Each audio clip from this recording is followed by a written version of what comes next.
tell me why you're hopeful. It'll be a name your audience may not recognize initially, but maybe some of them have heard of what's been going on the past 10 days, 2 weeks. Kwame Brown. You know that name, Stu?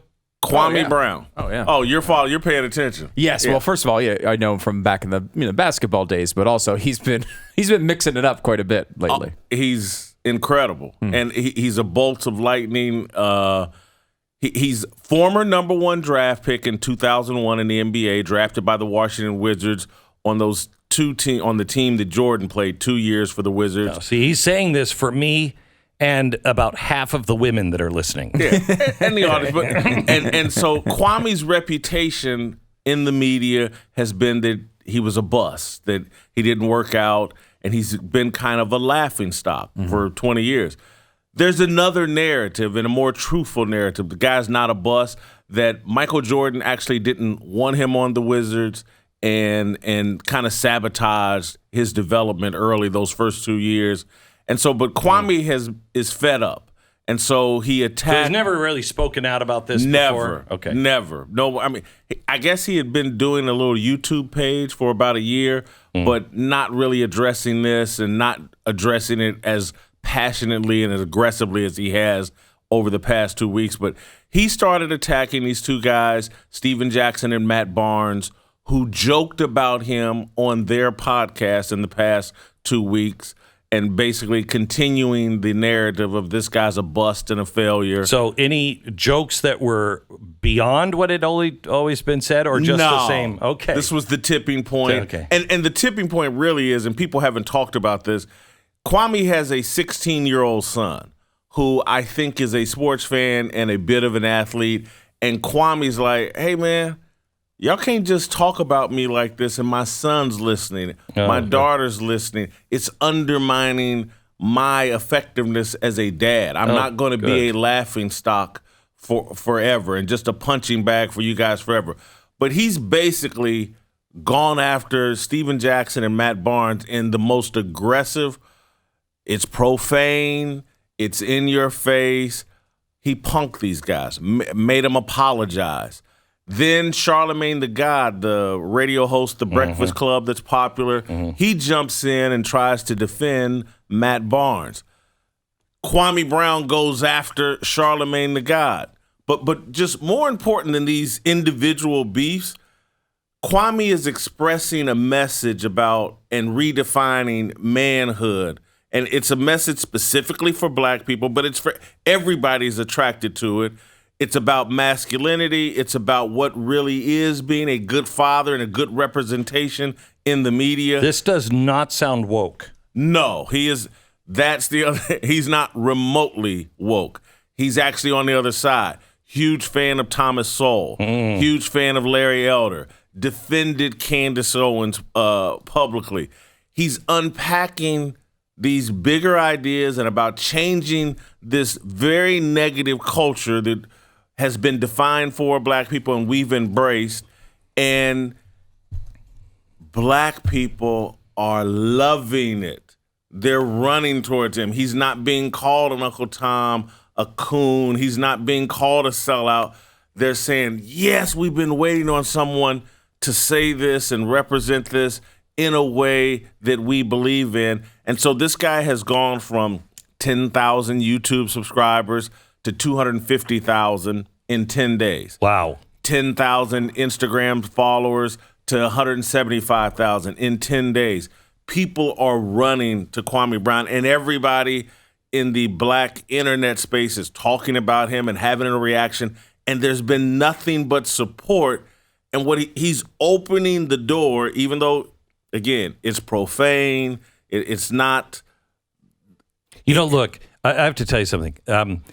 I used to have to go with my best friend who was living with us. It was a broken family, and he lived with us for a while, and we'd have to go pick up his dad at the bar. We'd get a call from his mom, and she'd say, could you go pick him up at the bar? So we had to go in, and he was a bastard. He was a son of a bitch. And we'd have to go in the bar, and he'd call us all kinds of names and everything else. And it is from that experience that I grew to understand, if you want to help somebody, you can't do it outside of the bar.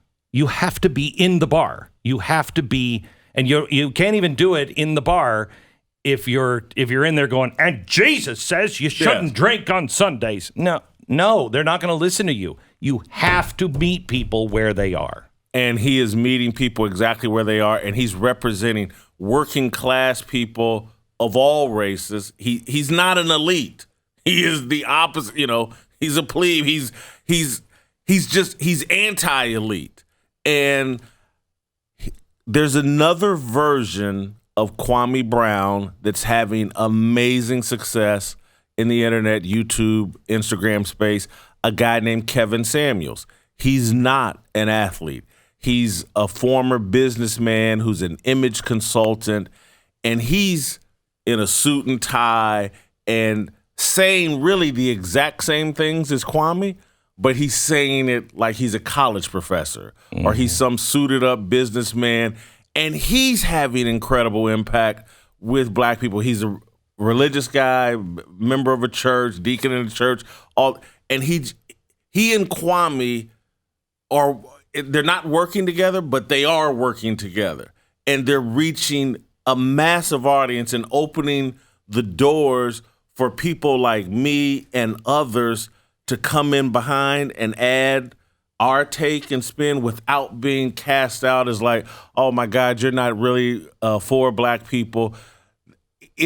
I'm hopeful like the tide is really turning because these two guys are getting so much support and they're so anti-woke. Have you seen it? I